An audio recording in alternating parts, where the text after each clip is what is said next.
everybody. He's Mike, and today we are actually going to talk about a movie that I don't even know why we're talking about this movie. You picked it. I did pick it. It's a fond memory that is faded into the mist of time. It is Michael Paré in Moon-44.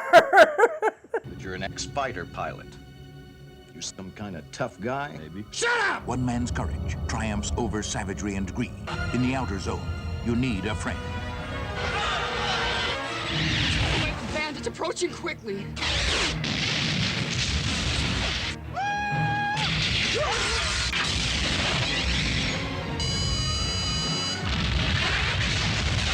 In a Roland Emmerich film, Moon-44. Also starring Brian Thompson as Jake, Michael McDowell as Major Lee, and some other people. They don't matter. Actually, None of this matters. Dean Devlin matters.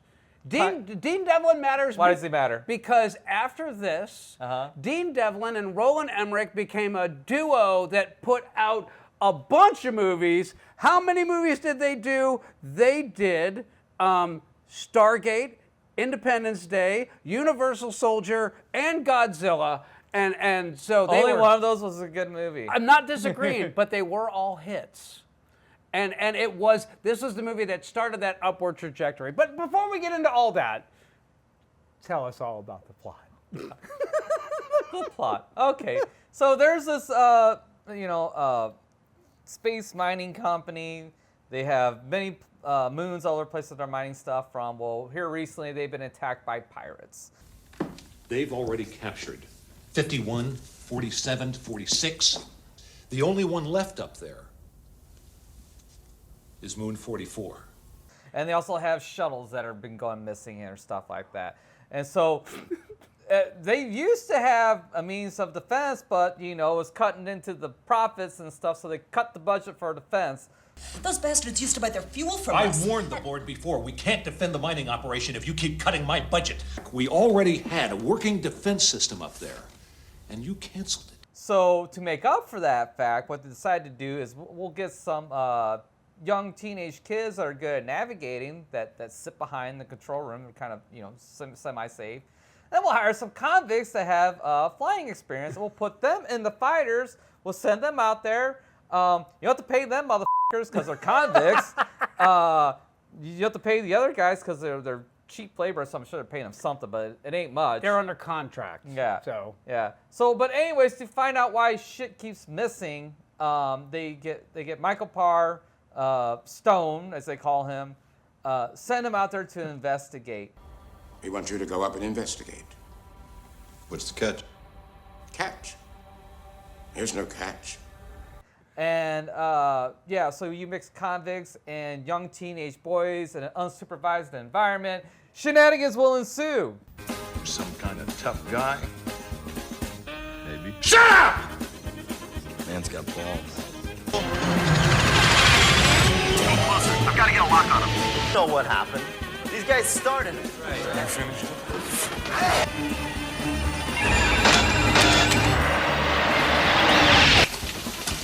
Where you going, breed boy?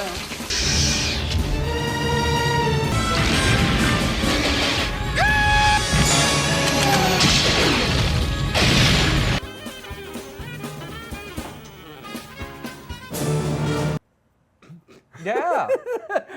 And then some. And then they're not pirates, actually. It's the name of the company. It's corporate warfare. There's no countries left, so now there's just big mega corporations, and it's the Pyrite Corporation. I thought they actually called them pirates. No, it's Pyrite. Oh, my bad. So it's a war. I understand. It came across as pirates to me. So I understand the confusion, but there's they showed that big giant ship that they had, and it says Pyrite, Pyrite. Oh, I missed that. So. Well, I'll throw it up here. Or whoever's editing this piece of shit will throw it up here. But so naturally, Michael Paré he's an internal affairs guy, but he's going in undercover as one of the convicts, and it's very obvious that he doesn't fit in. I think you got me confused with somebody who takes you serious. Shut up, goddammit, before you piss me off! Man's got balls. With the hardened Brian Thompson style convicts of this one. You Moose. Who's the Einstein? I never saw him in a yard before. And there's a whole lot of stupid ensues because we have to have the rift between the heavy convict pilots and, of course, all the teenage boy computer programmers, including Evil Ed. I'm the Cookie Man. Cover all your highs. Uppers, downers, loopers, snoopers, bennies, zonkers, pinks and blues. Whatever you guys need, Cookie Man's got it. Get the hell out of here. and others. And, oh, God. You know what? I don't want to get too granular with this, but I'm just going to say It's not worth that, getting granular yeah, at all. the shower scene is... I'll kick it over. Why? Why did it need to be in there? Because they needed a way to have the convicts and the teenagers clash and go against each other, and then they needed to show that brute strength is nice, but if you've got really good pills, you can kill them. Because if he doesn't get you, I will. That's not me. I'm one of them.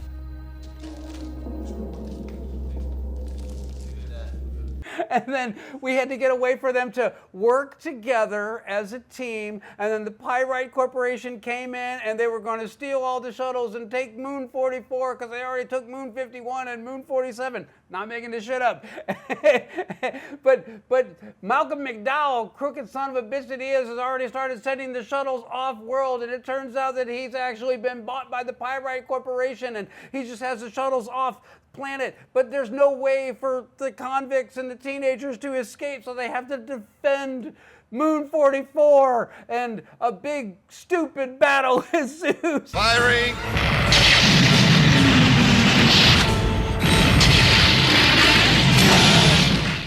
And It's not even a big battle. It's Michael Paré for the first half, and then Brian Thompson for the second half of it. And so no. And then this stuff. And then Michael Paré shows up at the corporate offices, and he'd like to talk to a manager. Remember them? Those people you had written off as a liability? Sometimes there is no choice.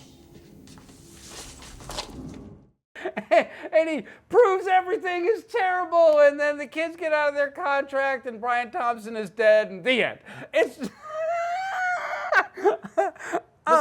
This movie's awful. This, but there are some saving graces of this movie. Number one, the set design is really good. Yes. And the production values are pretty good. Short of the fact that you use helicopters for the fighters is dumb, and the drones look like somebody cobbled together a bunch of junk and put some servos on it, and it's got awful. But the buildings look good, especially that beginning. The opening shot is very Blade Runner-esque. Yes. Intentionally. And the interior scenes of the mining facility very much remind me of Alien. Very I'm sure, obviously intentional. Yes. But that stuff is very well done. Yes. And the talent here is pretty decent. It's all good mid-tier talent. But the story's stupid and it's too heavy. It's way too heavy. It did not need to be this heavy. We did not need a rape scene. We didn't need the guy kill himself and all this stuff. This would have been much better served with a lighter tone, with more of a jocks versus the nerds type of thing, like Revenge of the Nerds. Come on, sweetheart. Slow down. You know I like it fast. Come on, honey. You want fast? You'll get fast. And what are you doing?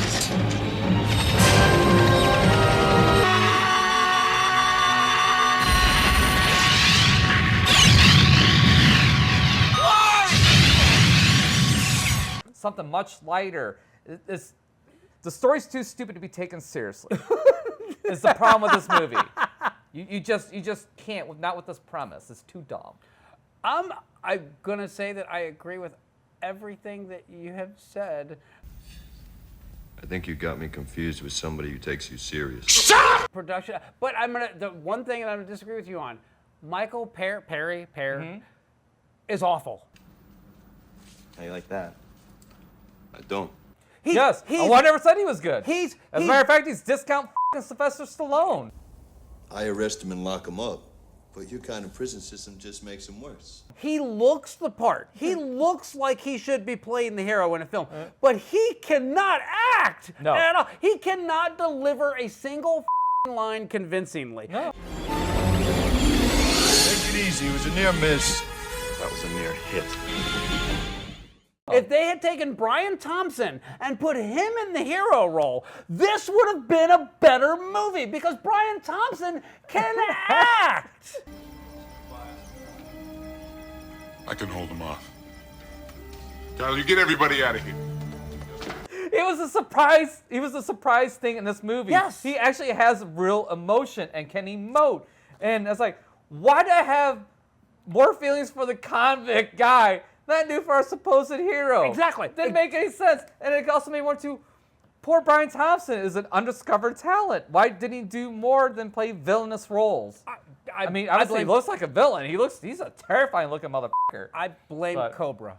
Your filthy society will never get rid of people like us. It's breeding them. Yeah. When she acts his balls off in Cobra, that guy is menacing. He really should have gotten more roles than what he got. He is a talent that is untapped. And you're absolutely right about that. He shows up in a lot of classic 80s films and 90s films, but he's always that guy from that thing. And you should know, it's Brian Thompson. And is he scary looking? Yes. But he can act. Yeah. He was great in this. He was great in the X-Files. He is the best part of this movie. Yes. He even outacts Malcolm McDowell. Yes. And Malcolm McDowell is famous for chewing scenery like no one's business. Lucky for you, Mr. Stone, I happened to stop by. Yeah. But man, Brian Thompson, he brings a nuance and a subtlety that's so good, I'm sure the director had nothing to do with it. No, absolutely not. And it's subtle. It seems like even when he hands him the book back. Yeah. You forgot something.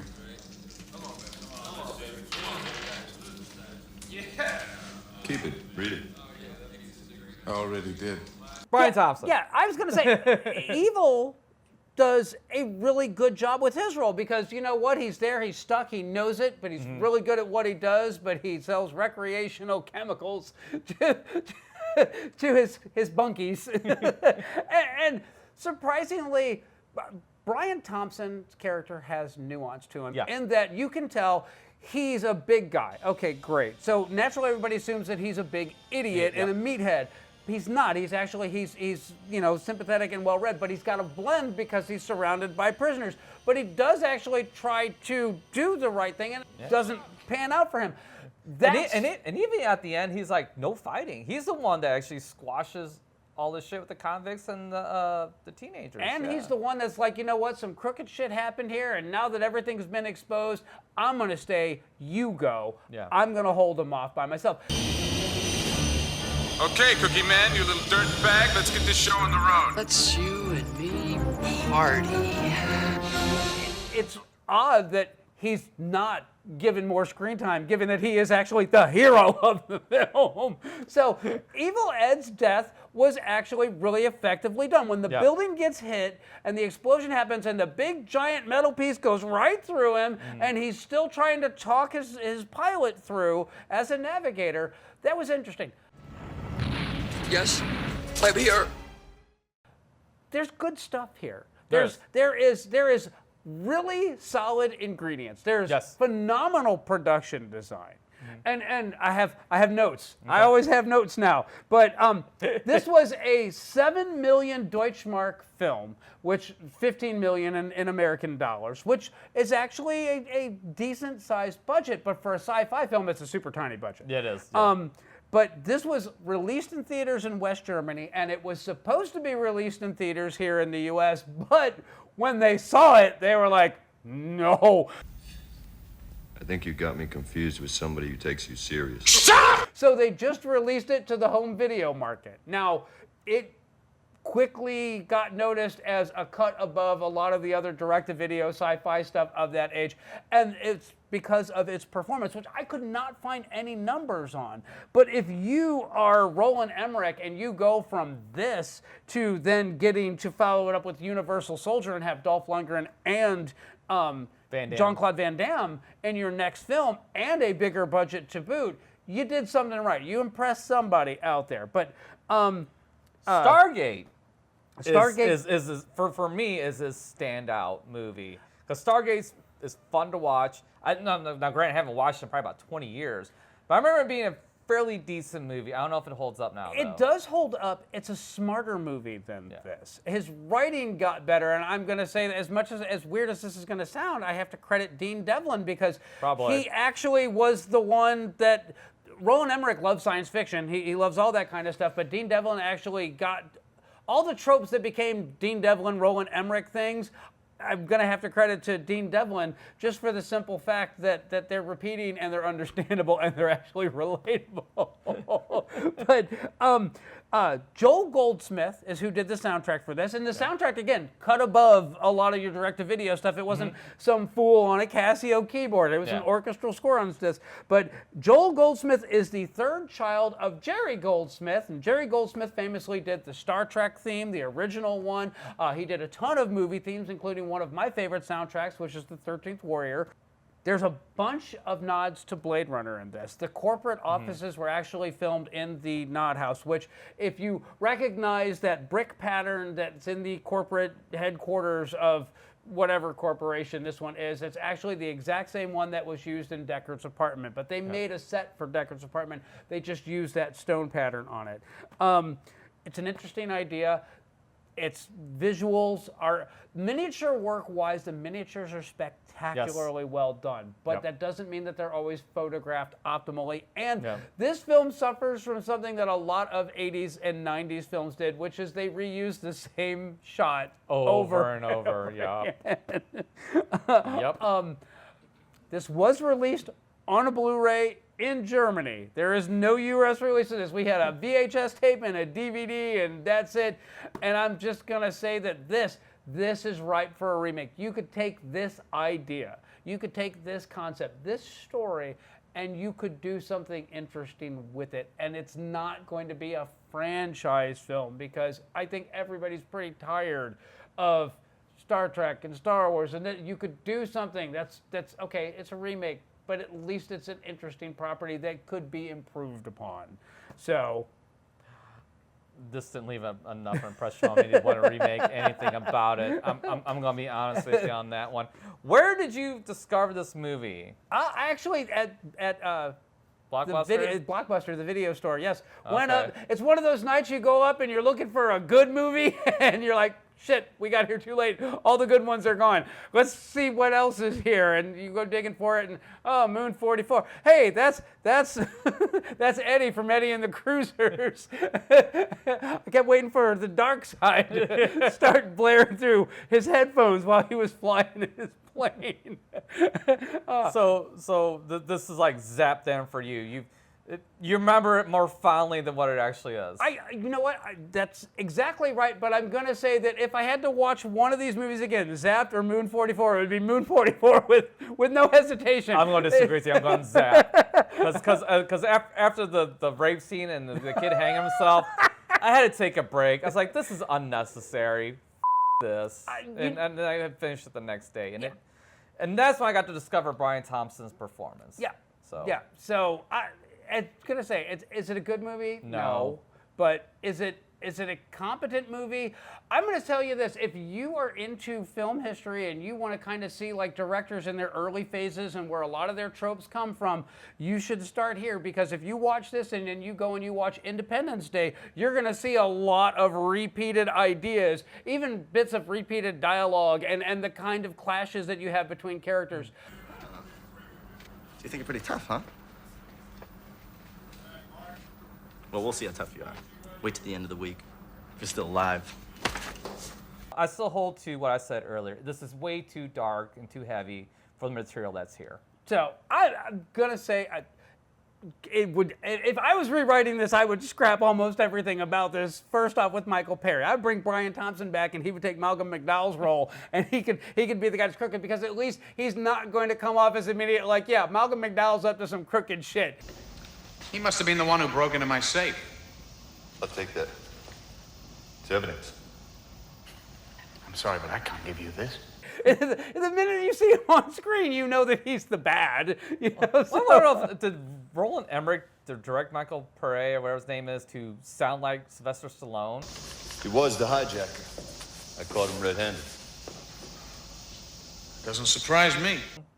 Because every other line of dialogue comes off like Sylvester Stallone. This is where the law stops, and I start. I could not get it out of my head. As soon as he said like one line, I'm like, no, dude. So I don't know if that's just naturally his voice or not, because I haven't seen like Streets of Fire or what's the other movie? Eddie and the Cruisers? in a long time. So I don't know if that's just his normal speaking voice or not. He tries to pull it off like it's very Stallone-esque. It's very, I'm the man of few words but big actions. Yeah. And I'm the law. He just can't pull it off. He doesn't have the gravitas. No. And it almost feels like he's reading his shit off of cue cards every time he opens his mouth.